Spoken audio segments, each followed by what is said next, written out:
And the European Union is a test run for this global solutions. A Evropská unie je taková zkouška, taková předehra, jako je v divadle, když se zkouší, tak tady zkoušejí ty struktury, které by se pak vybudovaly globálně. And that's not a secret, they write it openly in their books. For example, in the journal of the Council on Foreign Relations. I think it's called Council on Journal of, how is it called? The Journal of Council on Foreign Affairs. Foreign Affairs. Yeah, on Foreign Affairs. A oni se tím ani nějak moc netají a píší to třeba Yeah, but the journal, I don't know how the Rady pro journal is. mezinárodní vztahy. Tam prostě tyhle ty věci už ventilují naprosto otevřeně. So they have a journal and there they write the European Union is our model for the world to rule, how to rule the world. Tak, tam sami píší, že v Evropské unii spatřují před obraz jakýsi model pro vybudování globální vlády, globální regulace. And this is one of the reasons why they introduced the euro. To je jeden z důvodů, proč zavedli euro. They realized that it's not so easy to get the people together into one government. A oni samozřejmě chápou, že není snadné dostat různé lidi a různé národy pod jedinou vládu. So they first introduced the euro, and of course they knew that cannot work. A oni samozřejmě věděli, že to euro nemůže prostě fungovat, protože to území celé je příliš rozdílné. Because you have different economic developments. And they knew it will fail, and their solution is, we present a European government, it's called Wirtschaftsregierung, economic government. Jasně. Čili oni to asi dělají schválně, předpokládají, že to zavedení eura způsobí takové problémy a oni potom jako řešení toho nabídnou, potřebujeme jednotnou centrální vládu a ta to vyřeší. This is the same crazy thought we in this statement. Yeah? The enemy of humans are the humans, and the solution of different countries with different developments is to make them one country. It's not logic. Ano, čili to je zase nelogické, stejně jako to tvrzení, že nepřítelem člověka je on sám.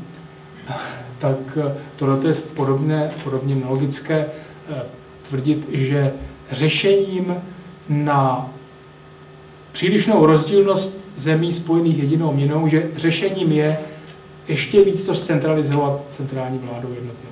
And the logical conclusion, of course, of local problems is that you have to solve the problems locally and not centralized. Je to naopak, že jo? Lokální problémy je nutné řešit lokálně a umožnit prostě autonomii, samosprávu, jak jen to jde. And this is what is at the core of the program of our Party of Reason, is that every decision is made locally in the towns and the kommunen.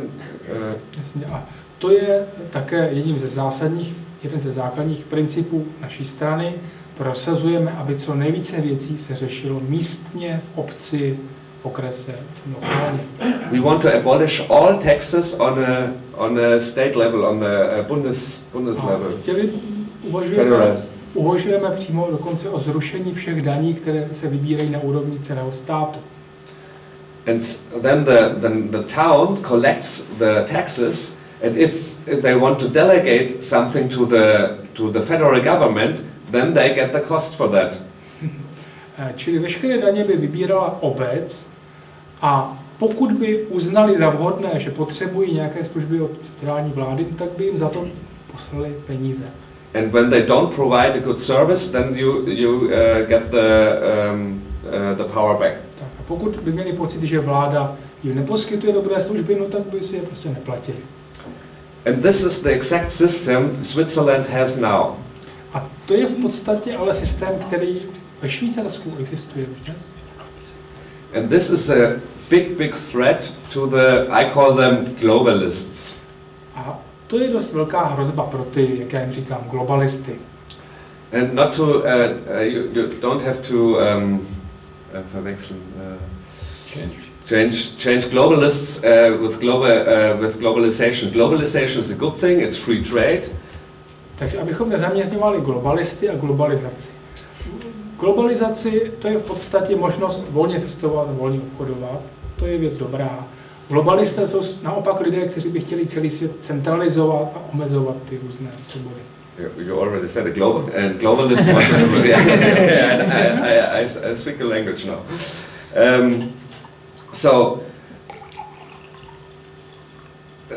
The globalists want to centralize the power, and the first step to centralize the power was to create central banks in every Western country. Jedním z předpokladů nebo cest k centralizaci je například zakládání centrální bank, že v každém státě založím centrální banku. And when you look deep into the history of wars, když se podíváte do pozadí různých válek, you will discover that in many cases the big banks financed both sides of a war. Že v řadě případů se zjistíte, že velké banky financovaly, jedna banka financovala obě dvě strany toho konfliktu, půjčovala peníze oběma stranám. And the result always was that at the end both sides had a central bank. A ve výsledku na konci obě dvě strany měly centrální banku. So there arises the question if this was not the goal of the war. Takže vzniká otázka, jestli to je shoda okolností, nebo jestli to vlastně nebyl cíl přímo těch válek. It's only speculation, což je teda jenom spekulace, ano, je to spekulace, ale... But for example, Gaddafi, I mean he was a dictator and a bad man, that's clear, but Gaddafi wanted to have a gold dinar for the whole Arabic region. Takže se zamyslíme nad tím, proč třeba Gaddafi byl odstraněn. Je to proto, že to je lump? Lump byl vždycky, že jo? Proč až teďka má problémy?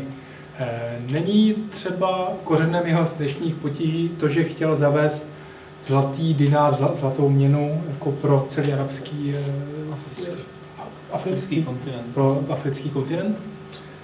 So, and the first thing, it was after a few days when the war began, the rebels said we want a new central bank. I mean, do you know rebels who want central banks?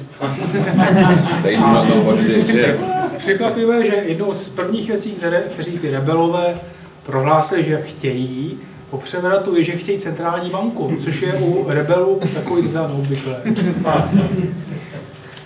And by the way, the people who are now in power, not exactly in power, are from Al-Qaeda.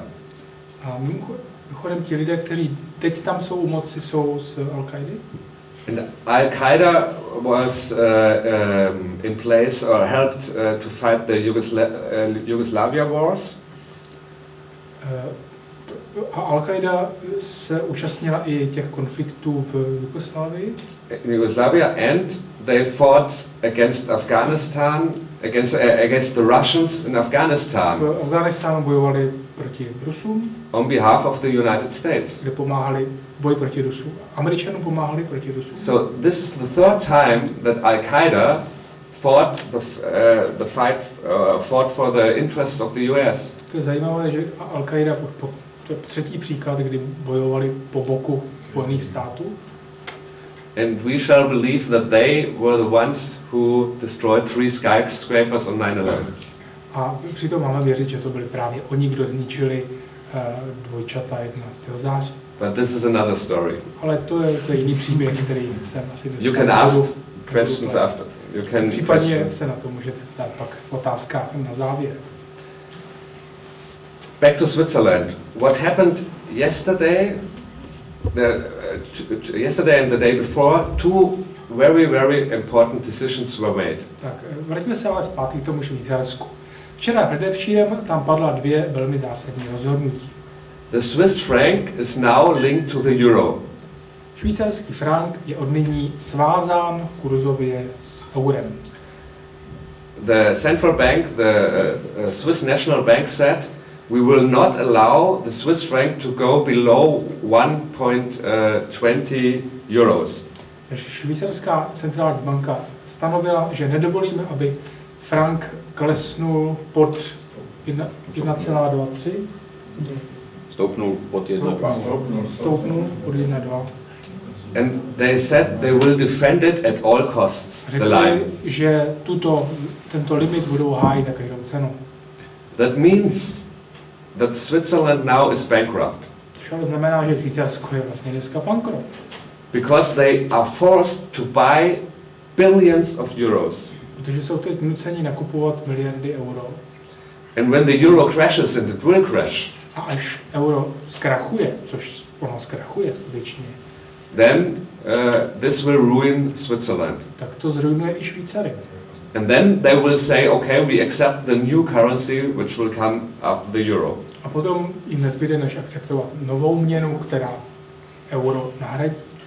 And this, of course, was not a decision of a democratic elected people. It was a decision made of the boss of the central bank without any control of the people.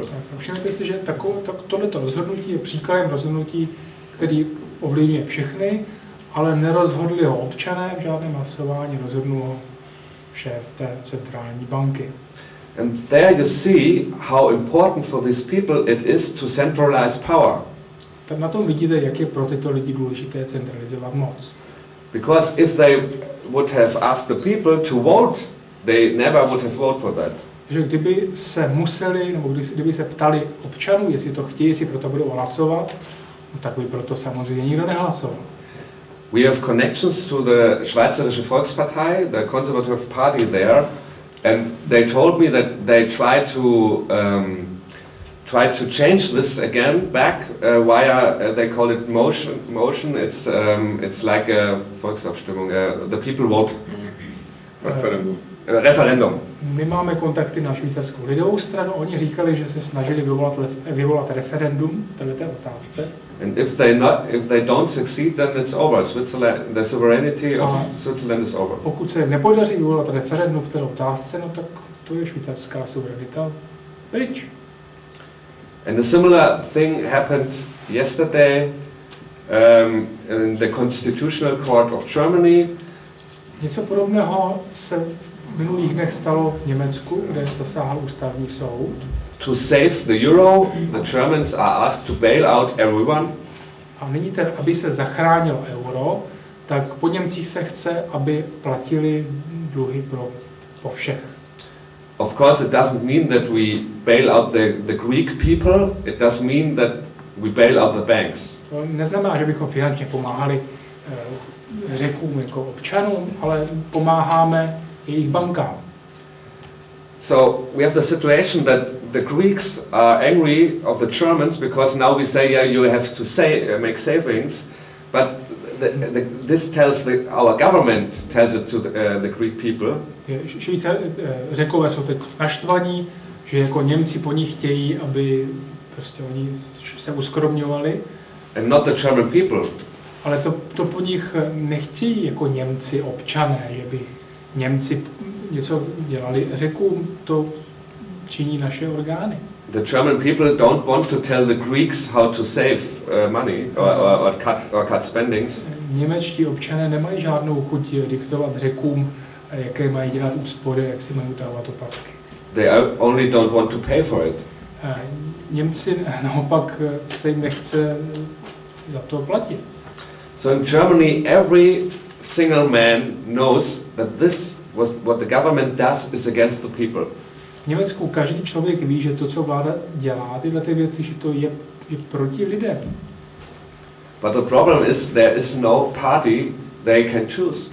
Jenomže není žádná strana, kterou by si mohli vybrat, která by tyhle ty věci hájila.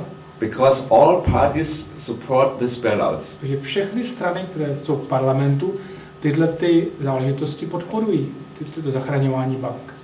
And I think you have the same situation here in the Czech Republic. A podobnou situaci, myslím, máte i tady v České republice. Fortunately, you are not in the euro. Naštěstí máte kliku, zatím nemáte euro. And you have fight for your life that you don't come into the euro. A měli byste být, jako radši to nedělejte s tím eurem. Bojovat jak o život, abyste do něj nespadli. Jo, bojujte o život, bojujte o život.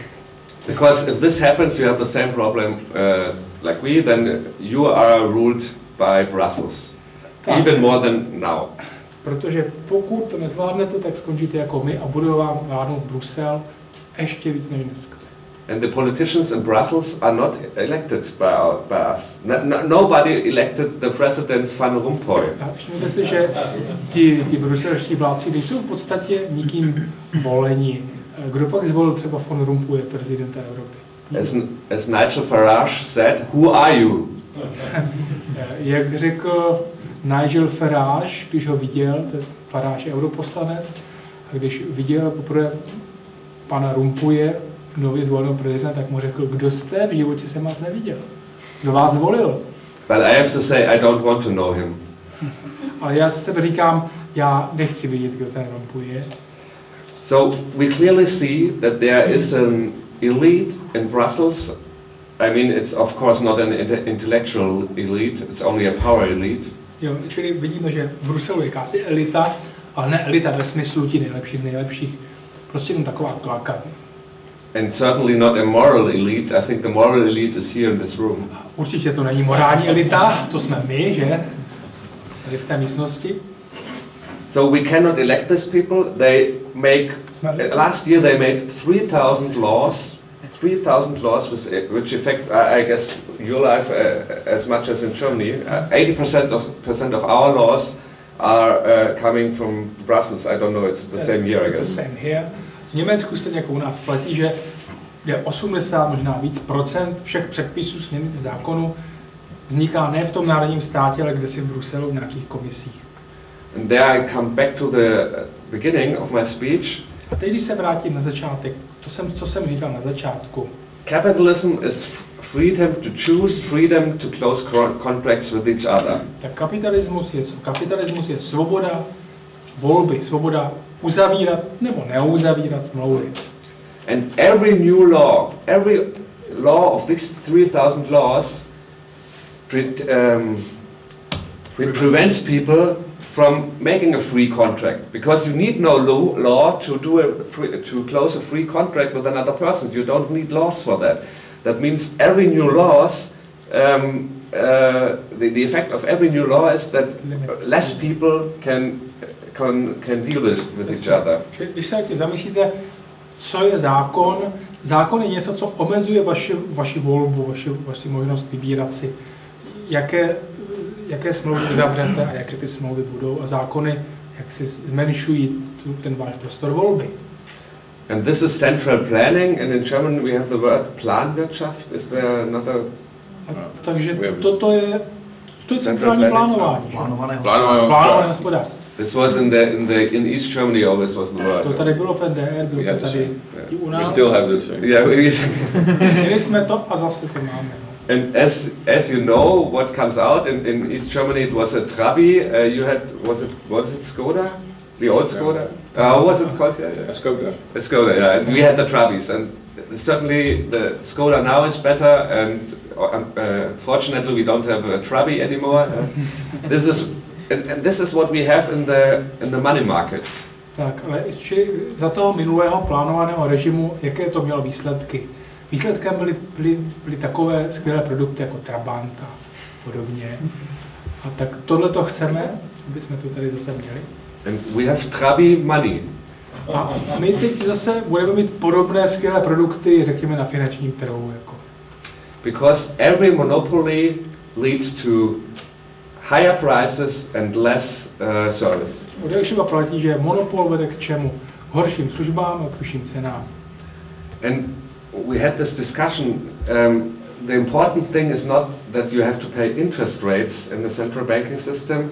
The important thing is that there is a central office which plans all this.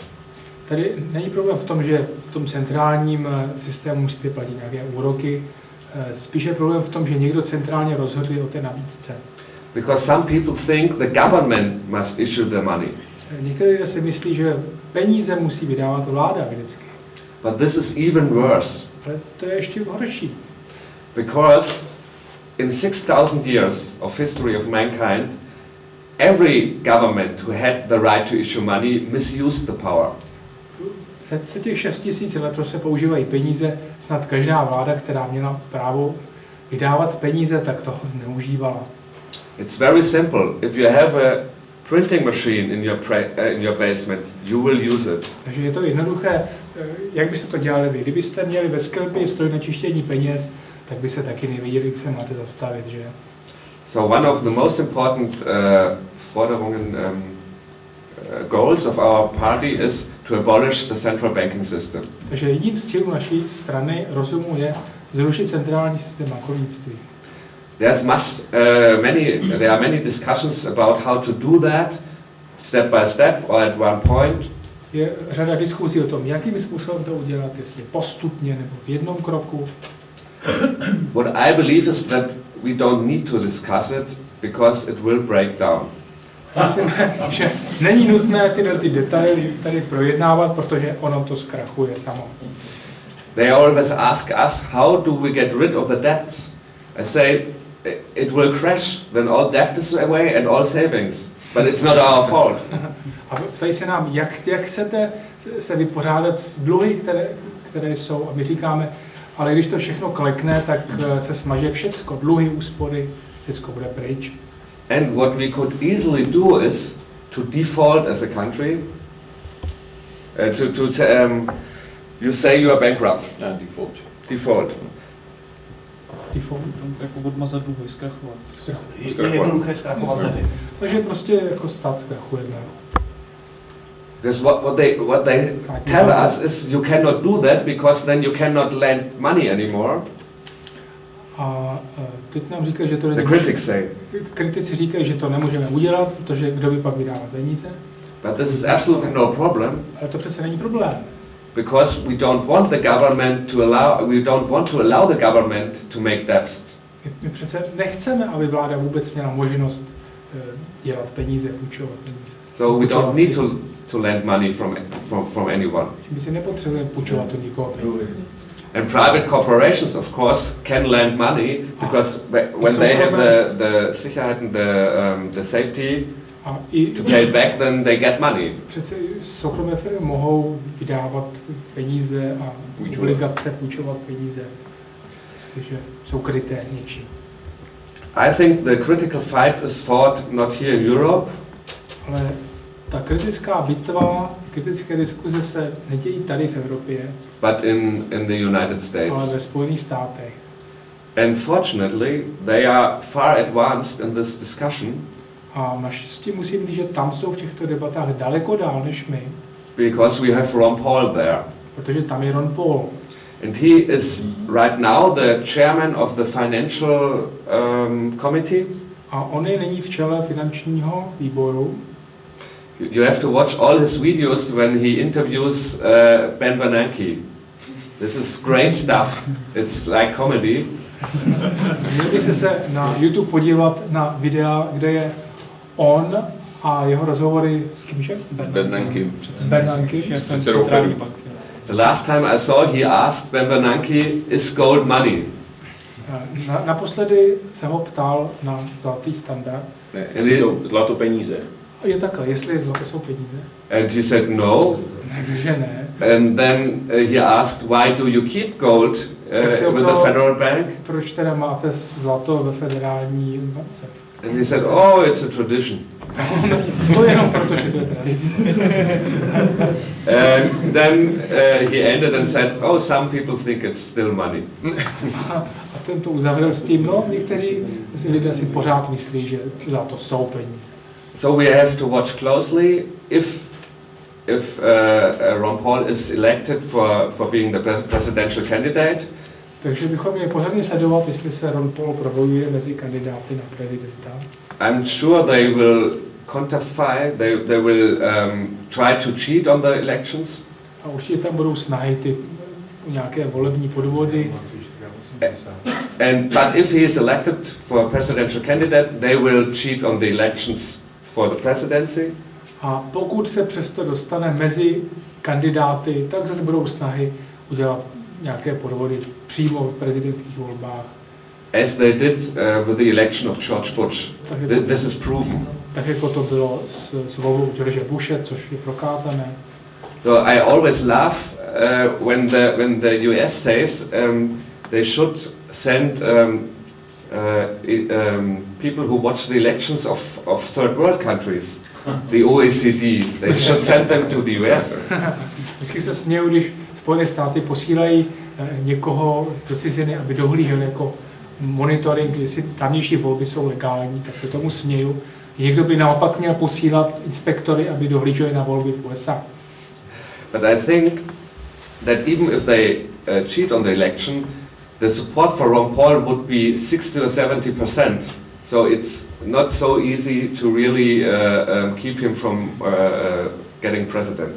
Ale i když tam budou nějaké podvody, tak já myslím, že jeho podpora by mohla být 60-70%. To je těžko prostě se ho nějak zbavit s takovou podporou. Of course, the media tries to ignore him. Média se ho samozřejmě snaží ignorovat. This is so ridiculous as they try it. You have to watch it also on YouTube. They ignore him totally. If he came in the last election, he was the second, very close to the first. And the TV station said, this is the first, and then they named the third and the fourth. They didn't mention Ron Paul as if he didn't exist. V minulých volbách se dostal na druhé místo, ale média stejně ho ignorovala, takže řekla, tak tohle je první kandidát a tohle je třetí a čtvrtý. But the people see that. Ale lidi nejsou slepí, oni si toho všímají. So this will get more support even from people who don't like Ron Paul. Čili já bych řekl, že nakonec Ron Paul bude mít podporu i od lidí, kteří ho nesnášejí. For example, there's one left-wing TV guy, Jon Stewart. He's left-wing, but he always makes jokes about that because he doesn't like how they treat him. Ano, vím třeba o jednom televizním novináři, který se jmenuje Stewart, a který je prostě proti Ronu Paulovi, ale i ten si všímá, jak je to směšné a vždycky na to upozorňuje, na tu diskriminaci. And there we are back to the role of the media. A tím se vracíme zpátky k otázce vlivu médií. You should ask yourself why the media constantly lies to you.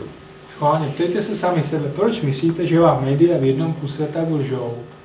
They lie about climate change, for example. Například lžou o klimatických změnách. And there now we are at the topic of conspiracies. A už jsme u takzvaných konspiračních teorií. You explain me why do they lie. How is this possible? Tak mi to vysvětlete vy, proč teda podle vás lžou, jak je to teda možné? I cannot explain and I cannot prove it to you why they do it. But you have to think for yourself, how can this be possible? Já vám to vysvětlit nedokážu, ale zamyslete se nad tím sami, jak je to možné. So, and if you accept that they lie about climate change, pokud akceptujete, že lžou o klimatických změnách, it's not so far away to accept that they lie about 9/11. pak už není tak obtížné připustit, že třeba lžou i o 11. září.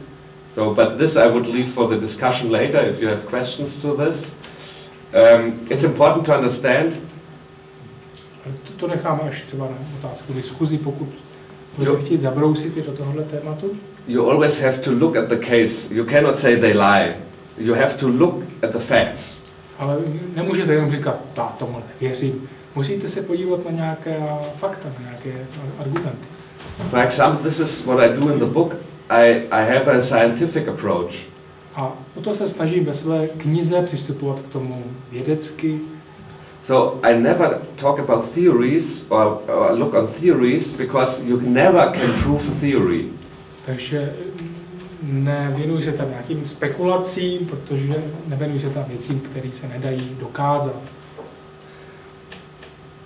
That goes with the philosopher Karl Popper.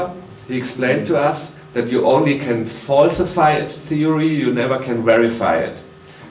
Jak říká Karl Popper, teorii nemůžete nikdy plně potvrdit, můžete ji pouze vyvrátit. So I look on theories on this perspective. I look how can you falsify it. Takže dívám se na různé teorie z tohoto pohledu, jestli se dají nějak vyvrátit, jestli se dají nějak falsifikovat. There 9/11 is a very good example. I bring it now. Therefore, 9/11 is a very good example. In my book, I talk about 9/11 not because of 9/11, but to show how to disprove theories. Tak a jedním z těch příkladů je třeba otázka 11. září, když třeba se na tom všichni neshodneme, kdo zatím stál, ale ty teorie jsou dobrým příkladem, abychom mohli posoudit dokazatelnost různých teorií. And the official conspiracy theory of 9/11 Oficiální konspirační teorie 11. září říká, is very easy to falsify by the laws of nature. Tedy tu oficiální verzi lze snadno vyvrátit přírodními zákony. The physics of Newton tells us that mass always goes the path of least resistance. Takže newtonská fyzika nám říká, že hmota vždycky směřuje cestou nejmenšího odporu. That means if I hold this pen here and I leave it, it will fall down. Takže když tady pustím tu propisku, tak jde cestou nejmenšího odporu a spadne dolů. But only if there's no structure beneath it. Ale pouze pokud pod tím není žádná konstrukce, která by jí zabránila. And after the Twin Towers were hit, this is the official story, the kerosene spread and there were fires. Nicméně